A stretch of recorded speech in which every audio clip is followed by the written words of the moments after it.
As crianças, elas criam histórias, por exemplo, referente ao Descobrimento do Brasil. São elas que criam a sua história sobre o Descobrimento do Brasil, tutoradas, né, mentoradas pelo professor. Depois de criada essa história, as crianças, elas decupam a história e criam os desenhos que compõem aquela história, né? E o terceiro passo seriam as crianças narrarem aquela história que elas criaram. A gente recebe esse material e transforma todo aquele registro pedagógico que está tendo na sala de aula numa animação pensada, criada por crianças de uma faixa etária, que outras crianças da mesma faixa etária, ao assistirem esse conteúdo, vão entender perfeitamente, né? Então, esse é o conceito do Criando Juntos, né? E foi daí, a gente um dia conversando, a gente falou, pô, a gente podia levar esse tipo de conteúdo, esse tipo de metodologia para crianças que não têm acesso, né? Então, aí a gente procurou o GRAAC, né? E a gente começou a fazer oficinas no GRAAC.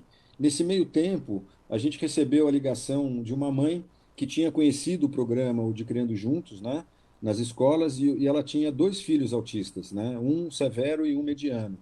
E os meninos ficaram super com vontade de participar, de fazer da criação do programa, né, do Criando Juntos.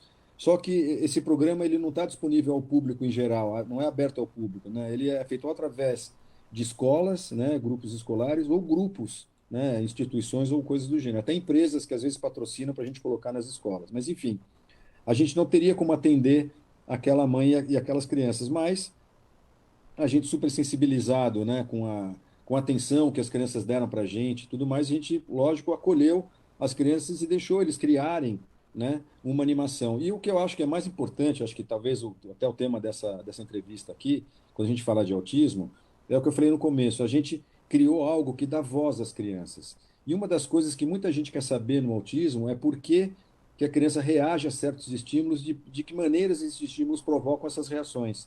E como existe não existe uma ponte, às vezes, de comunicação entre o autista e a pessoa que está querendo entender esse movimento, né? Ela não consegue se expressar de uma maneira, às vezes, tão clara assim, foi que a gente percebeu que deixar ela falar da maneira dela, a gente conseguiu obter um monte de respostas. E isso não se reflete só em crianças com autismo, em qualquer criança, dentro da sala de aula, fora da sala de aula, crianças especiais, crianças não especiais. Mas no que tange ao autismo, que é o assunto daqui, o que essa criança fez? O filme que ela criou e entregou para a gente foi uma coisa assim, foi uma surpresa para todo mundo, chamar Emoções no Autismo. Olha que coisa maravilhosa.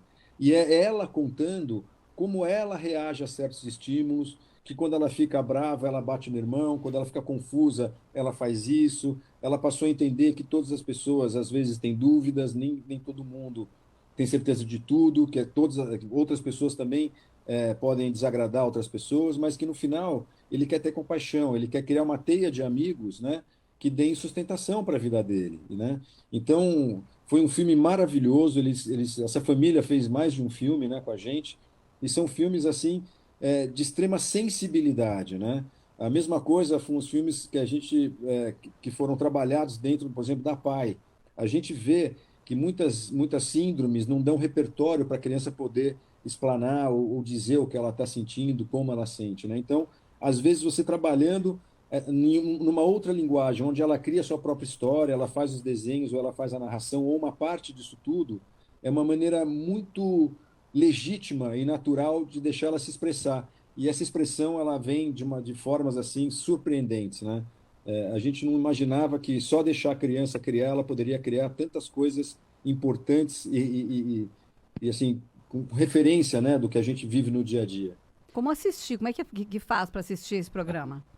Então, todo o conteúdo gerado nas escolas, nos hospitais, ou seja lá onde for, é colocado nos nossos canais no Facebook, no YouTube.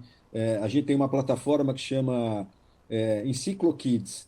Você acessa lá enciclokids.com.br, você vai ter todos os filmes gerados no De Criança para Criança, eles são indexados lá por ano letivo, por matéria, por temas, por conteúdos, por personagens. A gente tem bastante conteúdo em Libras e audiodescrição. Eu percebi que muitos canais, muitos não, a totalidade deles, nenhum deles se preocupava com a inclusão de pessoas com alguma deficiência, né? Então a gente tratou de produzir também conteúdos com Libras e audiodescrição.